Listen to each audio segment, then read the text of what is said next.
One thing that threw the family for a loop was, the coroner going on record with a news person in Nashville stating about the lack of water in his lungs.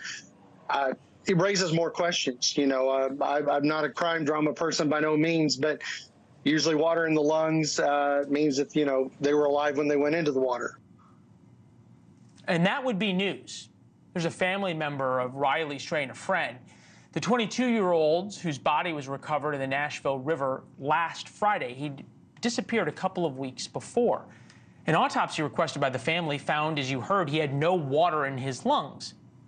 However, the first autopsy ruled out there was foul play. And there's new details that have emerged about this young man who left a Nashville bar about 9:30 at night, never to be found again, alive. He was found without his pants, his boots, or his wallet. The 22-year-old had been missing for 2 weeks after a night out with friends. His body was discovered 8 miles away from where his phone last pinged near the river in downtown Nashville. Brian Entin is here. Brian, good to see you. Incredible reporting on this. Look, you're the best crime reporter I know. You got your own TV show on the CW because of that. What about this case sticks out that all of a sudden the police keep saying nothing to see and you're hot on the trail?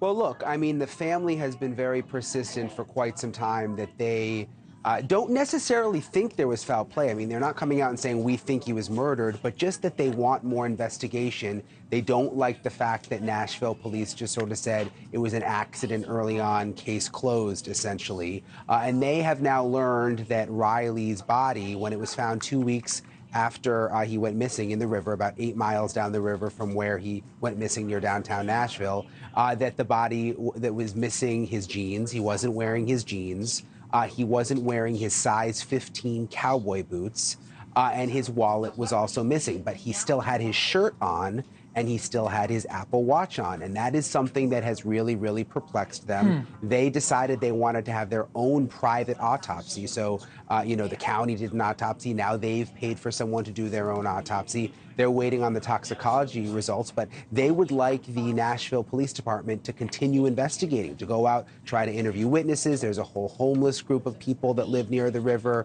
because they are just perplexed why the jeans and the cowboy boots wouldn't have been on his body. Yeah, and you look at the map in terms of the small map that goes through the time. 9:35, he was kicked out of Luke's 32nd Bridge, which is a bar, seen stumbling on Church Street and 3rd Avenue. Last phone ping 20 minutes later, and then he disappears. He was seen stumbling. People had said he was really drunk, on and on and on, yet he only had one drink at the bar. So, yeah. Two options here. One, he'd been drinking somewhere else heavily, or something had been put in his drink, which then compounds the alcohol effect, and that's what happened. We've seen these cases before, right? A big cluster of them in Chicago. Young men who look an awful lot like Riley Strain, who end up dead in the river because of a big night out. There was a cluster in Austin, Texas, as well. What is it about all of these cases that even though there appears to be so many inconsistencies, why is it that police seem to be so uninterested, do you think? Yeah, and I mean, in those cases you talk about in Austin, Texas, and Chicago, where these bodies were found in water and rivers and lakes, it's usually men.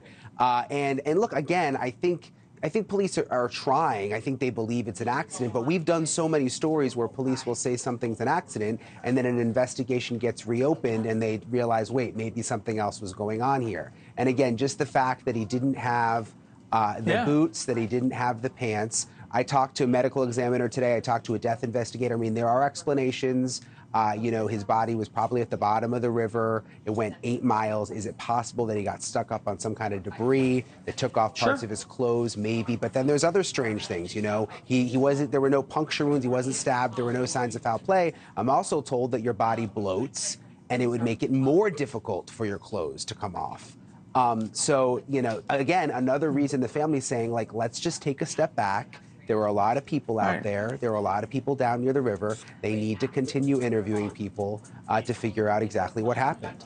Thanks for watching. Go to joinnn.com to find NewsNation on your television provider. And don't forget to click the red subscribe button below to get more of NewsNation's fact-driven, unbiased coverage.